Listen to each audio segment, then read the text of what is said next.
Bienvenue dans cet épisode de Arsenal French Club aka AFC. On va débriefer le match Arsenal vs Chelsea. Allez, bon épisode. La réponse d'un leader en confiance, d'un leader obstiné. Saka sur le pied gauche, frappe de Saka. Bukayo Saka qui attise le feu. Salut à vous, je suis solo pour cet épisode, donc Richard et Michad ne sont pas disponibles. Donc je vais faire cet épisode comme un grand garçon, comme l'avant-match. Donc on va commencer comme d'habitude par la compo. Donc Raya au goal, White, Saliba, Gabriel, Zinchenko au défenseur, puis au milieu Jorginho, Raïs, devant Odegaard, et en pointe on a les trois fantastiques normalement, Saka, Jesus et Martinelli. Alors franchement, la compo, je me suis dit ok, ouais, même si c'est vrai que Saka, vu qu'il n'avait déjà pas joué contre City, je me suis dit peut-être qu'on aurait eu quelqu'un d'autre comment dire ça. Je pensais avoir peut-être Nelson, et je m'attendais à Partey, ce qui est vrai. Bon, après c'est Jorginho. Bon, après je me suis dit Jorginho, ok.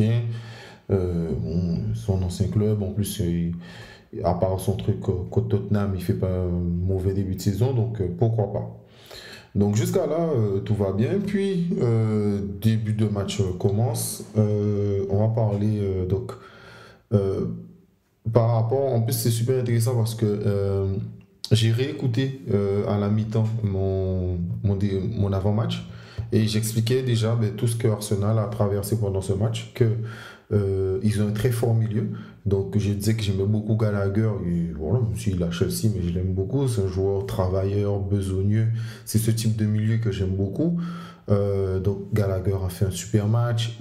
C'était Enzo Fernandez que je ne trouvais pas comme prénom. Donc c'est lui, il a fait aussi un bon match. Caicedo, c'était un peu moins bon. Mais au milieu, en tout cas, pendant toutes les premières minutes, ils nous ont dominés. Puis, faute de Saliba qui fait une tête. Malheureusement, il laisse son bras traîner. Enfin, bon, il fait une tête et il écarte les bras en même temps. C'est pas pourquoi, mais bon, c'est comme ça. Donc, penalty logique. Voilà, penalty logique. Euh, voilà, il marque. Et dans cette première mi-temps, franchement, rien à se mettre sous la dent. Je suis hyper déçu de. Je suis hyper déçu de. Comment ça s'appelle? De Odegaard. Odegaard était nul. Franchement, j'ai l'impression que Odegaard et Jesus n'avaient jamais joué ensemble. C'était constamment à contre-temps. Odegaard lui fait une passe, mais c'est pas le bon tempo. Ou lui, il s'y attend pas. Jesus, le mec, il a une frappe à faire. Mais c'est pas genre ça passe loin. C'est que la frappe est tellement nulle qu'elle va au point de corner, que Martinelli arrive à le prendre pour faire un centre. Enfin bref, c'est du n'importe quoi. Donc franchement, Odegaard, ouais, depuis sa signature de contrat, Lens, il était nul. Et contre City, c'était un peu mieux. Bon, c'était pas plus difficile de faire mieux que Lens parce que c'était vraiment nul. Et aujourd'hui, c'était nul. Franchement, je suis hyper déçu de lui. C'est quelqu'un que j'ai défoncé l'année dernière, en janvier dernier, d'un podcast. Et depuis, j'avais dit que du bien de lui parce que je trouvais qu'il avait tout ce côté où il arrivait à quand même monter, à sortir la tête de l'eau. Mais là, franchement, depuis 3 matchs, il a vraiment la tête sous l'eau, et c'est pas foufou, quoi. En tout cas, 2 matchs, on va dire. Lancé aujourd'hui, c'était vraiment dégueulasse de sa part, que ce soit dans les short pass. Il y a des fois, il avait des passes, au lieu de aller vers l'avant, il retournait vers l'arrière, il perdait des ballons inutiles. Franchement, c'est pas sérieux, quoi. C'est vraiment pas sérieux. Et en plus, pour moi, c'est honteux. Quand tu es un capitaine, normalement, tu dois être assez bon pour pouvoir faire tout le match. Et là, non. C'est Rice qui, lui, depuis le début de saison, même contre Lens, pour le moment en tout cas, n'a pas encore plongé. C'est-à-dire que même quand il plonge, tu le vois quand même. Odegaard, là, j'ai l'impression de voir le Odegaard de l'année dernière. Donc ça commence déjà un peu à m'inquiéter. Enfin bref. Puis Jorginho, match tout seul lambda. Zichenko, alors qu'il fait une faute super inutile sur son collègue Modric au milieu du terrain, en plus du côté de Saka, hein, donc du côté droit, inutile. Voilà, il prend un jaune. Donc logiquement, on le fait sortir à la mi-temps. Mais sinon, son match était dégueulasse. Franchement, c'était dégueulasse. Il a fait que de la merde. À un moment, il fait une relance inutile. Franchement, nul. Puis Gabriel a fait un match solide, franchement, un bon match solide de sa part. Saliba, bon, à part ça, après, il a fait un match à Saliba. Donc, ouais. Il est jeune, donc c'est comme ça. C'est des erreurs, c'est dommage pour lui. On va pas le crucifier. Mais par contre, ça me fait quand même, enfin, ça me fait quand même sourire. Et j'en ai parlé sur Instagram pour ceux qui suivent Arsenal French Club. Et je disais que les fans d'Arsenal, parfois, genre, ils se branlent beaucoup sur certaines statistiques. C'est-à-dire que même moi, quand parfois on vient me parler en privé, on vient me dire ouais, mais t'as vu, regarde le début de saison, mathématiquement. Ouais, mais on s'en bat les couilles. Les mathématiques, ça veut pas tout dire. Et c'est pour ça que j'ai partagé ce truc que je vois beaucoup de fans d'Arsenal se branler sur le fait que oui, mais Saliba, il est le défenseur, il s'est jamais fait dribbler depuis le début de saison, boss patron, tout ça. Kurt Zouma a les mêmes trucs. Donc c'est pour ça que j'ai mis comme quoi les statistiques ne veulent pas tout dire. Parce que Kurt Zouma a les mêmes statistiques que Saliba. Pourtant, tu me demandes est-ce que je préfère Saliba ou Kurt Zouma. Moi, je te dis je préfère Saliba. Donc, on ne peut pas résumer le foot qu'aux statistiques. Les statistiques, c'est là pour aider, mais aussi il faut regarder les matchs. Et notamment, on va parler de statistiques. Super intéressant parce que Ramsdale s'est fait démonter par 2-3 femmes pour expliquer que Raya, il a une meilleure précision là, qu'il a concédé moins de buts et qu'il a fait ci, nanani. Et moi, je l'ai dit, Raya, c'est un super gardien. Moi, je le dis encore, pour moi, Raya, c'est un super gardien. Mais son gros problème, je répète et je le dis encore, il a trop de confiance. Moi, j'ai été super déçu de son interview. Dès le moment où il parle en mode oui, mais moi je suis venu là. En gros, c'était rempli d'arrogance. La manière dont il parlait de la concurrence, tout ça, j'ai pas trouvé ça du tout sain. Et j'ai trouvé hyper arrogant dans sa manière. Et tu le vois dans son jeu. Donc aujourd'hui, il prend un but au retour de la mi-temps ridicule, pathétique. Voilà, c'est le côté où tu ne respectes pas l'adversaire. C'est que en phase d'attaque, tu peux jouer le libéraux, tu peux jouer haut, ça reste intéressant. Mais en phase défensive, reste dans ton but. Parce que c'est ce que je dis, c'est-à-dire que tu peux être bon au pied, etc., blablabla. Mais comme je disais, quand je parlais la dernière fois, je ne sais pas dans quel podcast je disais ça, je disais que c'est bien tout ça, mais à la base, ton rôle, c'est d'être bon au cage. Et j'avais pris l'exemple je disais que tout ça, ça apporte un côté tactique, mais le B à bas, c'est ton poste. Et si tu n'es pas bon dans ton poste, ça pose problème. Et là, c'est ça. C'est-à-dire que dans aucun match, pour le moment, ce gars-là, ce tocard en tout cas, je le dis bien, il a fait un match décisif. Il fait que de la merde. Parce que contre City, il aurait pu nous crever pareil. Alors c'est passé heureusement, mais il aurait pu nous crever. Contre Tottenham, il n'a pas fait un arrêt intéressant. C'était nul. Et là, c'est pareil. Donc là, il se prend un but ridiculement pathétique. Et après son but, alors qu'il est déjà pathétique, il se permet de faire une relance au Modric pendant la balle. Mais... Et ça, c'est un truc qu'on a déjà parlé de ça dans plusieurs débriefs. Où je disais, mais pourquoi il veut faire ce genre de petite relance genre dangereuse? Ça sert à rien. Arrête ça. Arrête. Joue simple. Joue simple. Il y a des joueurs qui sont faits pour perdre des ballons, etc. Parce qu'ils sont à un poste, ou en tout cas, ils sont à un endroit où il y a beaucoup moins de conséquences. Toi, tu ne peux pas faire ça. Tu ne peux pas faire ça. C'est agaçant. C'est-à-dire qu'un Martinelli va perdre des ballons. Je vais dire, oh, c'est embêtant. Mais en plus, lui, il défend beaucoup, mais je vais dire, oh, c'est embêtant. Mais c'est Martinelli. Derrière, il y a les milieux, il y a les défenseurs et il y a le gardien pour le protéger. Toi, c'est toujours pareil. C'est toujours pareil. Et ça, pour moi, c'est l'arrogance de Raya. Franchement, là, le match de Raya, aujourd'hui, je lui donne 0 peanuts. Voilà. Je n'ai pas parlé de lui, j'ai parlé de la défense, mais lui, c'est 0. Son match est à chier. Franchement, il n'a rien apporté. Ensuite, on remonte. Donc, j'ai déjà parlé de la défense, j'ai parlé des milieux. Parlons rapidement de l'attaque. Saka, j'ai trouvé émoussé, très, très émoussé pas du tout pertinent en première mi-temps. En seconde mi-temps, les 15 dernières minutes plus les prolongations et 7 minutes, on va dire, les 20 dernières minutes, je trouvais intéressant sur certaines phases, c'était mieux. C'était beaucoup mieux. D'ailleurs, c'est lui qui fait le centre pour Trossard. Mais franchement, ouais, j'ai trouvé beaucoup mieux et heureusement. Jésus, ben comme j'ai dit, Jésus était nul. Franchement, Jésus c'était nul. Même dans le jeu, c'était pas bon. Franchement, ouais, match réellement oublié. Nketiah qui rentrait était beaucoup plus pertinent que lui, que ce soit dans l'intensité, dans tout ça. Et c'est ce que je dis, c'est-à-dire que, pareil, je l'ai mis en statut Instagram, j'expliquais que Nketiah, il faut qu'il passe un step dans la finition. Mais je trouve que dans son intensité, dans ce qu'il apporte, tout ça, c'est tellement intéressant, mais c'est dommage quoi. C'est-à-dire que même au moment, après, il était vraiment gêné, mais il aurait marqué ce but, franchement, ça serait le but vraiment, ça serait un truc de fou. Mais au moins, il frappe et il est gêné par Thiago Silva, il se bat jusqu'au bout. Il frappe aussi une balle qui est cadrée, mais bon, elle n'est pas assez bien placée, donc ça pose pas de problème à Sanchez. Mais franchement, c'était déjà beaucoup plus intéressant que Jesus. Puis Martinelli, inintéressant. Franchement, moi, j'ai pas trouvé son match du tout bon.